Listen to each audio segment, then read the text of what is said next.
இந்த வாட்டி நாம இந்த 2026ஆம் ஆண்டு ஆங்கிலேய புத்தாண்டு எல்லா ராசிக்காரங்களுக்கு எந்த விதமான பலன்கள் கொடுக்க போகுதுன்னு சொல்லிட்டு நம்ம பார்ப்போம். அது பார்க்கறதுக்கு முன்னால எந்தெந்த கிரகம் எந்தெந்த இடத்திலிருந்து எந்தெந்த இடத்துக்கு செல்ல போகுதுன்னு சொல்லிட்டு நம்ம பார்ப்போம். மெயினா நமக்கு ஒரு வருஷத்துல பாத்தீங்கன்னா இந்த குரு, சனி, அதுக்கப்புறம் ராகு, இந்த ராகு, கேத்து, இந்த 3 பிளானட்ஸோட டிரான்சிட்ஸ் தான் நமக்கு மெயினா பார்ப்பாங்க. சோ இந்த வருஷம் பாத்தீங்கன்னா ஜூன் 2ஆம் தேதி மிதுன ராசியில இருக்கக்கூடிய குரு பகவான் வந்து மிதுன ராசியை விட்டுட்டு கடக ராசிக்கு செல்ல போறாரு. கடக ராசியில வந்து உச்சகட்டமா இருக்க போறாரு. டிசம்பர் 5ஆம் தேதி வந்து ராகு கும்பத்தை விட்டுட்டு வந்து மகர ராசிக்கு போயிட்டு அங்க உச்சகட்டமா இருக்க போறாரு.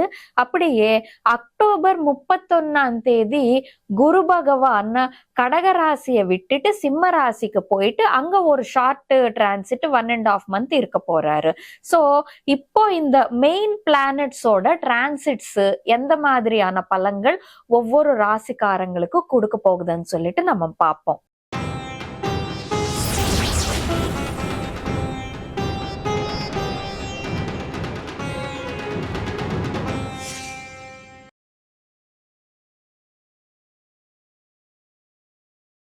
ருத்ரன் ஆஸ்ட்ரோ நேயர்கள் அனைவருக்கும் வணக்கம். நான் உங்கள் ஜோதிடர் வர்ஷினி. முதல்ல என்னோட தமிழ்ல தவறுகள் தடுமாற்றங்களே இருக்கும். காரணம் என்னோட பூர்வீகம் தமிழ் இல்லை. அதனால என்னோட தமிழ்ல ஏதாச்சும் குறைபாடுகள் இருந்தா என்னை மன்னிச்சிடுங்க. இப்போ முதல்ல மேஷ ராசி. மேஷ ராசிக்காரங்கன்னு சொன்னாலே இவங்க வந்து தன்னம்பிக்கை ஜாஸ்தியா இருக்கக்கூடியவங்க. இவங்க மனசுல ஒண்ணு வச்சுக்கிட்டு வெளியே இன்னொன்னு பேசுறது இவங்களுக்கு தெரியாது. எதா இருந்தாலும் straight to point cut to பேசுவாங்க. உள்ளது உள்ளபடியாவே பேசுறவங்க, உள்ளது வந்து அப்படியே வெளிப்படையா பேசுறவங்க மேஷ ராசிக்காரங்களா இருப்பாங்க. இப்போ இந்த மேஷ ராசிக்காரங்களுக்கு வந்து 2026ஆம் ஆண்டு ஆங்கிலேய புத்தாண்டு எந்த மாதிரியான பலன்கள் கொடுக்க போகுதுன்னு சொல்லிட்டு நம்ம பார்ப்போம். மேஷ ராசிக்காரங்களுக்கு இந்த ஜூன் 2ஆம் தேதி வரைக்கும் மிதுன ராசியில குரு பகவான், அப்படின்னா உங்களுக்கு 3ஆம் இடத்துல வந்து குரு பகவான் பெயர்ச்சி ஆயிருப்பாரு. சோ ஜூன் 2ஆம் தேதி வரைக்கும் உங்களுக்கு எப்படி இருக்கும்னா, உங்களுக்கு 3ஆம் இடம் பாத்தீங்கன்னா எஃபர்ட்ஸ்க்கு சம்பந்தப்பட்ட இடம். சோ ஜூன் 2ஆம் தேதி வரைக்கும் இந்த மேஷ ராசிக்காரங்க 10 ரூபாய் சம்பாதிக்கிறதுக்கு வந்து 100 ரூபாய்க்கு ஏத்த மாதிரியான எஃபர்ட் போட்டாதான் அந்த 10 ரூபாவே வரும். சோ நிறைய அலையிற மாதிரி இருக்கும் மேஷ ராசிக்காரங்களுக்கு ஜூன் 2ஆம் தேதி வரைக்கும். எப்படின்னா நம்ம சின்னதா லாபம் பார்க்கணும்னாலுமே சரி, பெரிய மொத்தத்துல வந்து நம்ம அதுக்கு உழைக்கிற மாதிரியான ஒரு சூழ்நிலைன்றது ஜூன் 2ஆம் தேதி வரைக்கும் தெரியுது.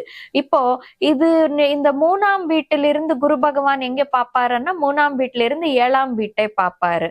சோ கல்யாணம் ஆகாத ஒரு சில மேஷ ராசிக்காரங்களுக்கு எலையன்ஸ் பிக்ஸ் ஆகுறது, அப்படியே லவ் ரிலேஷன்ஷிப்ஸ்ல வர்றது, இந்த மாதிரி விஷயங்கள் நடக்கலாம். அப்படியே 3ஆம் இடத்திலிருந்து வந்து டைரக்டா 7ஆம் பார்வையால 9ஆம் வீட்டை பார்ப்பாரு குரு பகவான். சோ இந்த டைம் பீரியட்ல மேஷ ராசிக்காரங்களுக்கு வந்து நிறைய ஷார்ட் டிஸ்டன்ஸ் டிராவல்ஸோ இல்லாட்டி லாங் டிஸ்டன்ஸ் டிராவல்ஸோ இருக்கிறதுக்கு வாய்ப்பு இருக்கும். ஏன்னா 3ஆம் வீடு பாத்தீங்கன்னா ஷார்ட் டிஸ்டன்ஸ் ஜெர்னிஸ், 9ஆம் வீடு பாத்தீங்கன்னா லாங் டிஸ்டன்ஸ் டிராவல்ஸ். சோ இந்த டைம் பீரியட்ல வந்து ஜூன் 2க்குள்ள மேஷ ராசிக்காரங்களுக்கு வந்து short distance travels, long distance travels அந்த மாதிரி இருக்கும். அப்படியே 3ஆம் வீட்டிலிருந்து வந்து 11ஆம் இடத்தை பார்ப்பாரு குரு பகவான். 11ஆம் இடம் பாத்தீங்கன்னா லாபத்துக்கு சம்பந்தப்பட்ட இடம் அது. சோ நீங்க எவ்வளவு உழைக்கிறீங்களோ அந்த உழைப்புக்கு ஏத்த மாதிரி ஓரளவுக்கு லாபங்கள் பார்க்கக்கூடிய டைம் பீரியட்னு கூட சொல்லலாங்க. சோ 3ல வந்து குரு பகவான் இருக்கும்போது கொஞ்சம் நமக்கு எக்ஸஸா ஸ்ட்ரெஸ் வந்து நம்ம ஜாஸ்தியா போடுற மாதிரி இருக்கும். 3 வந்து பார்ஷியல் மாரகா ஹவுஸ். சோ பார்ஷியல் மாரகா ஹவுஸா இருக்கிறதுனால ஓரளவுக்கு வந்து அது கெடுதலான பலன்கள்ன்றது இருந்தாலுமே சரி, குருவோட பார்வைன்றது நல்லா இருக்கிறதுனால இந்த டைம் பீரியட்ல உங்களுக்கு வந்து ஓரளவுக்கு நல்ல பலன்கள் கூட இருக்கும்னு சொல்லிட்டு சொல்லலாம். இப்போ மிக முக்கியமா வந்து நமக்கு இந்த ஜூன் 2ஆம் தேதிக்கு அப்புறமா எப்படி இருக்கும், இப்போ இந்த வருஷத்துல வருஷத்துக்கு செகண்ட் ஹாஃப்ல எப்படி இருக்கும்னு பாத்தீங்கன்னா, குரு வந்து 3ஆம் வீட்டை விட்டுட்டு வந்து 4ஆம் வீட்டுக்கு வருவாரு. 4ஆம் வீடு பாத்தீங்கன்னா மன நிம்மதிக்கு சம்பந்தப்பட்ட வீடு. சோ இவ்வளவு நாளா வந்து மன நிம்மதி இல்லாம மன உளைச்சலா இருக்கிறவங்களுக்கு ஒரு அளவுக்கு வந்து நிம்மதி அமையும் சொல்லிட்டு சொல்லலாங்க கட்டாயமா. ஏன்னா குரு பாத்தீங்கன்னாலே ஒரு பாசிட்டிவ் பிளானெட். ஒரு பாசிட்டிவ் பிளானெட் வந்து நமக்கு பீஸ் ஆஃப் மைண்ட் ஹவுஸ்க்குள்ள, ஒரு பாசிட்டிவ் ஹவுஸ்க்குள்ள வரும்போது வந்து நல்ல பாசிட்டிவான பலன்கள்ன்றது அமைச்சு தருவாரு. பட் 4ஆம் வீட்டு குரு வந்து சில பேருக்கு அர்த்தாஷ்டம குருதோஷம், அஸ்தங்கத்துவ குருதோஷம்னு சொல்லிட்டு சில பேர் சொல்வாங்க. இருந்தாலுமே சரி 4ஆம் வீட்டு குரு வந்து 3ஆம் வீட்டு குரு அளவுக்கு வந்து கெடுதல் செய்ய மாட்டாரு. இப்போ 4ஆம் வீட்டுல குரு இருந்தாக்க நம்ம என்ன பண்ணலாம் சொல்லுனா, 4ஆம் வீட்டுல குரு இருக்கும் போது சொந்த வீடு அமைச்சு தருவாரு, இல்லாட்டி சொந்தமா வண்டி அமைச்சு தருவாரு, இல்லாட்டி சொந்தமா நிலம் அமைச்சு தருவாரு. ஏன்னா 4ஆம் வீடு பாத்தீங்கன்னாலே நமக்கு அது எசெட்ஸ், ப்ராப்பர்ட்டி, நிலம், வீடு எல்லாத்துக்குமே சம்பந்தப்பட்ட இது அது. அப்படியே நமக்கு வண்டி வாகனங்களுக்கு எல்லாமே 4ஆம் வீட்டுக்கு வரும். சோ ரொம்ப நாளா வந்து ஒரு வீடு வாங்கணும், அப்படியே ரொம்ப நாளா வந்து ஒரு நிலம் வாங்கணும், வீடு கட்டணும் நினைக்கிறவங்களுக்கு இந்த டைம் பீரியட் ரொம்ப நல்ல டைம் பீரியடா அமையும். இந்த டைம் பீரியட்ல நீங்க வீடு கட்டுறதுக்காக ட்ரை பண்ணா எல்லா வேலைகளும் வந்து முதல்ல உங்களுக்கு சாதகமா அமையும் சொல்லிட்டு சொல்லலாங்க. அப்படியே 4ஆம் வீட்டிலிருந்து குரு பகவான் என்ன பண்ணுவாருன்னா 5ஆம் பார்வையால 8ஆம் வீட்டை பார்ப்பாரு. 8ஆம் வீடு பாத்தீங்கன்னா சடன் திங்ஸ், சடன் எக்ஸ்பென்சஸ்.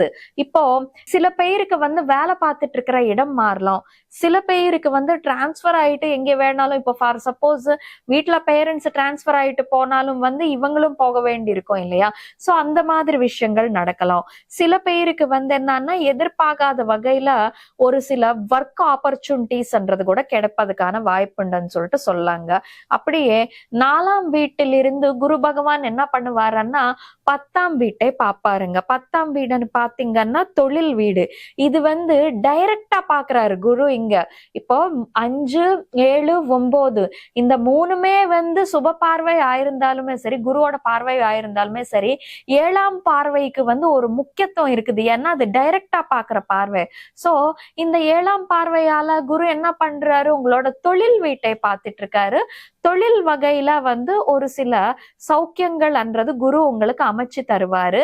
தொழில்ல கொஞ்சம் ஓரளவுக்கு நிம்மதியா, ரொம்ப வளர்ற டைம் பீரியட்னு நான் சொல்ல மாட்டேன். ஏன்னா 12ல சனி பகவான் போயிட்டு இருக்காரு. ஆனா இந்த டைம் பீரியட் ஓரளவுக்கு நிம்மதியா உங்களால ஒர்க் பண்ண முடியும். கொஞ்சம் உங்க தொழில்ல ஒரு சில பேரோட சப்போர்ட்ன்றது உங்களுக்கு கிடைக்கும்னு சொல்லிட்டு சொல்லலாங்க. இவ்வளவு நாளா கொஞ்சம் தொழில் வகையில வந்து உங்களுக்கு கஷ்டம் கொடுக்கிற குரு பகவான் வந்து இந்த டைம் பீரியட்ல தொழில் வகையில வந்து கொஞ்சம் நிம்மதி அமைச்சு தருவார். அப்படியே உங்களுக்கு உங்க கூட நிக்கிற பர்சன்ஸ், உங்களுக்கு சப்போர்ட்டா இருக்கிற பர்சன்ஸை வந்து உங்களுக்கு அமைச்சு தருவார் குரு பகவான் சொல்லிட்டு சொல்லலாங்க. அப்படியே குரு பகவான் வந்து 4ஆம் வீட்டிலிருந்து 9ஆம் பார்வையால 12ஆம் வீட்டை பார்ப்பாரு. 12ஆம் வீடு பாத்தீங்கன்னா நமக்கு லாசஸ், எக்ஸ்பென்சஸ்க்கு சம்பந்தப்பட்ட வீடு அது. சோ இந்த டைம் பீரியட்ல வந்து நிறைய எக்ஸ்பென்சஸ், பண செலவு இது வந்து கொஞ்சம் அதிகமா இருக்கிறதுக்கு வாய்ப்பு இருக்குதுன்னு சொல்லிட்டு சொல்லாங்க. இப்போ மொத்தத்துல இந்த வருஷம் உங்களுக்கு எப்படி இருக்கும் பாத்தீங்கன்னா, உங்களுக்கு என்னன்னா தொழிலும் இருக்கும், தொழில் வகையில நிம்மதியும் இருக்கும், வருமானம் கூட இருக்கும். ஆனா கொஞ்சம் உங்களுக்கு டென்ஷன்ஸும் இருக்கும், கொஞ்சம் பண செலவு கூட இருக்கும் சொல்லிட்டு சொல்லலாங்க. அப்படியே எதிர்பார்க்காத வகையில ஒரு சில இன்சிடென்ட்ஸ் கூட நடக்கும் சொல்லிட்டு சொல்லலாங்க. இது இந்த மேஷ ராசிக்காரங்களுக்கான 2026ஆம் ஆண்டுக்கான பலன் சொல்லிட்டு சொல்லலாங்க. மத்தபடி இந்த மேஷ ராசிக்காரங்களுக்கு எல்லா விதமான நல்ல பலன்கள் அமையணும்னு சொல்லிட்டு அந்த கடவுள் கிட்ட வேண்டிக்கிட்டு சர்வே ஜனா சுகினோ பவந்து. இந்த மாதிரியான மாத பலன்களு, பெயர்ச்சி பலன்களு தொடர்ந்து பார்க்க ருத்ரன் ஆஸ்ட்ரோ யூடியூப் சேனலுக்கு வந்து சப்ஸ்கிரைப் பண்ணிக்கோங்க. பக்கத்துல இருக்கிற பெல் ஐகானை கிளிக் பண்ணிக்கிட்டா உங்களுக்கு நோட்டிபிகேஷன்ஸ் வந்துடும். உங்களுக்கு இந்த வீடியோ பிடிச்சிருந்தா லைக் பண்ணுங்க, ஷேர் பண்ணுங்க. அப்படியே வந்து உங்களோட கருத்துக்கள் வந்து கீழே காமெண்ட் செக்ஷன்ல காமெண்ட் பண்ணுங்க. நன்றி.